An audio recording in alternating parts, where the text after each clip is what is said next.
Good morning, good morning. Well, Sonic 2 just got re-released for the umpteenth billionth time, but it's come with a bit of an extra, as the title of the video probably gives it away unless you've been living under a rock or anything.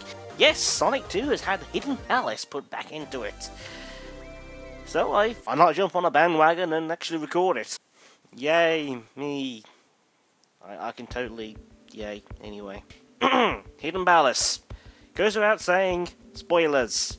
You know, if you don't want to know what the Hidden Palace is like, and you don't want to know where it is, or how to get it, you may want to stop watching. Onwards. Anyway, we're going to do this pretty much how I did the Sonic 1 Master System playthrough, and we're going to get through this without taking any damage. That's like stage analysis at the end, etc, etc. Let's get to this. Before we begin, just a very quick thing.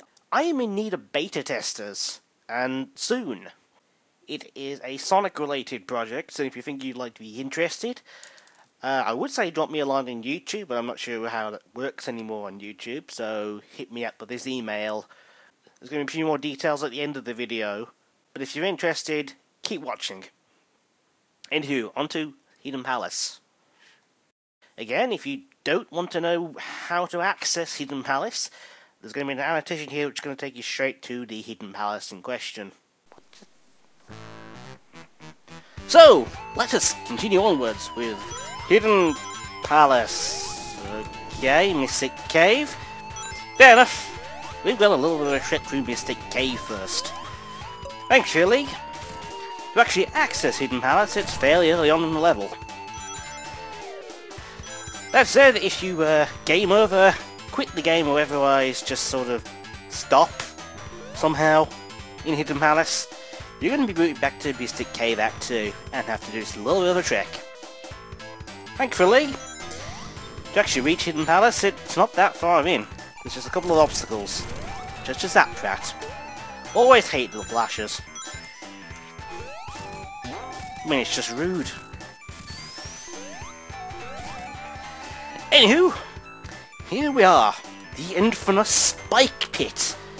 What should have been a bottomless pit was for some reason in the original Sonic 2 covered with spikes. This time, however, no spiky death for us. We've got some Hidden Palacey goodness. A bonus zone added to the iOS port, as stated earlier. And it's very little of this is like the beta release. I don't know why I'm going down there, that was stupid.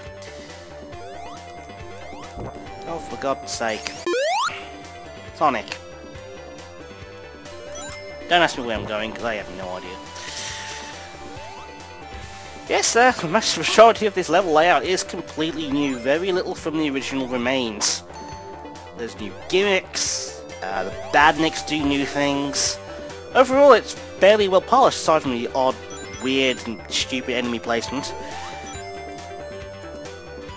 Overall, fun level. I actually really like it. One minor complaint, the music choice is a bit meh. It really doesn't suit the level at all. I'm not sure why they reused Mystic Cave Player 2 for this. It just doesn't suit. They probably should have followed suit on what they did in Hidden Palace and Lava Reef and Sonic and Knuckles, which was to have the slower paced music, which in my opinion fit the Majestic female level. If you remember, those levels were fast-paced, trap-ridden, and very dangerous areas to be in, which is sort of what this is. And yet, the theme did in fact fit. In my opinion, this tune just doesn't match the majesticness that should have been Hidden Palace. That's a minor complaint. We're now over and done with the zone, that was quick. In addition to the additional dome, we also have a new fight with Robotnik against the Phantom of the Opera mobile. Enjoy that one hit where you can, folks. That's the only time you can actually hit him while he's in the air. The trombone mobile will obviously play various notes and drop spike balls. After the first slot dropped from the ceiling, he'll play a long brown note and drop this down. Lure Robotnik to the side and hopefully, you've timed this right, get down here and spin dash. and repeat. A fairly interesting boss, I quite like it. It's a bit hairy when he's dropping things from the ceiling, admittedly, and the timing for that splashdown is really tight. Which is why I recommend standing in the middle, running over, blowing Robotnik over, and then just sort of jumping and sticking about here. And Robotnik is defeated. Awesome! That is an awesome boss fight, I really like it. I particularly like the background art, that is a really nice throwback to Phantom of the Opera. So that is the Hidden Palace. Let's put the old capsule. And we're done. That was Hidden Palace, the additional zone added to Sonic 2 on the mobile platforms. Obviously I was playing that on an emulator because you really don't want to watch me with my big clumsy mitts trying to play this on a mobile device. As with my Sonic 1 playthrough, let's take a little look at any outtakes and a brief rating of the stage, difficulty-wise.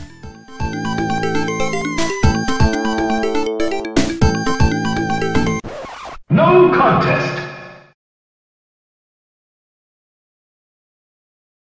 I'm about to spoil it big time. In fact, I'm actually very close to it now, so there's sort of no point in really... The hell?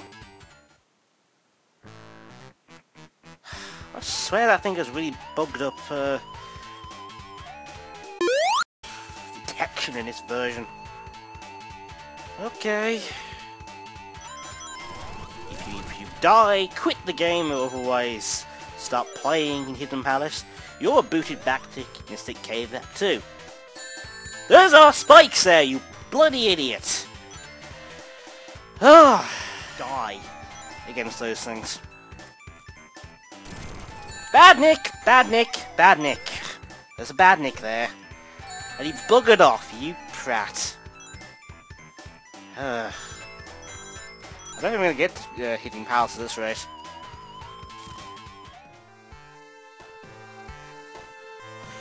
I noticed a recurring theme there. The only outtakes were in Mystic Cave. Anyway. All said and done, Hidden Palace is pretty damn easy. There is only two hairy points of the stage. Number one, the Labyrinth Zone style water run. If you do not do anything during that, you are guaranteed to fall off and hit the enemies below. A bit of a dick move. Additionally, the rotating spike track on the door is also fairly difficult to dodge, but once you've got timing down, you're probably not going to get hit again. Main places Hidden Palace actually gets difficult is if you in any way deviate from the main path of the level. The main path is easy, but if you fall down, you're going to have a lot more jabs to deal with. I don't think there's much point in actually going through the alternate routes. At the end of the day, you only access them by failing a couple of jumps. It's not like the other zones where there really are multiple traps through the level. Most of these side paths just lead back to the main path. They are fairly pointless and just there to add difficulty to the zone. So the zone itself was surprisingly easy. I do like the additional behaviour they added to the badniks, particularly the dinosaur bots when you leave them alone for a while will now spew out a flamey death. And the addition of the Triceratops boss, it was also a nice inclusion. Still, even with all the new added gimmicks, most of which you aren't going to see on an average playthrough because they're just scattered off into the side pockets, so it's an easy level. Robotnik, on the other hand, this was a fun boss fight. Definitely reminded me of the Hydrosity's fight. Now, admittedly, the first 4 or 5 times you fight Robotnik this time round, he's going to be pretty hard. It's going to take you a while to actually figure out how to hit him. At least the timing. Which is why my strategy works. It pretty much gets the timing down to a science. There's not a fat lot Robotnik can do against you when you use that strategy. The only difficult portions are the multiple smaller drops. So, for a bonus level, it was fairly easy, and so was Robotnik. Okay, gonna have to quickly reevaluate Robotnik just a tad. Just played this on my actual mobile phone, and my god, I hate touchscreen devices. Maybe it's because I'm not used to them, maybe I just miss having something to actually, tactile feedback. I know a lot of effort's been put into making this game somewhat playable on a mobile device, but, no. For starters, you can't really spin dash with any reliability, so the boss is going to take longer. Secondly, you're never quite sure whether your thumb is placed in just the right position to go left or right, which means the timing is very hard to pull off, and, well, it's a bit of a nightmare. I'm going to hit back to the original rating, because I'm basing that rating on the emulated version, but on an actual mobile device, this boss is a nightmare. Still, that was actually a really nice addition to the game. I'm a bit bummed out about the music, but oh well. What's done is done. And with that, I shall hopefully catch you with some more videos shortly.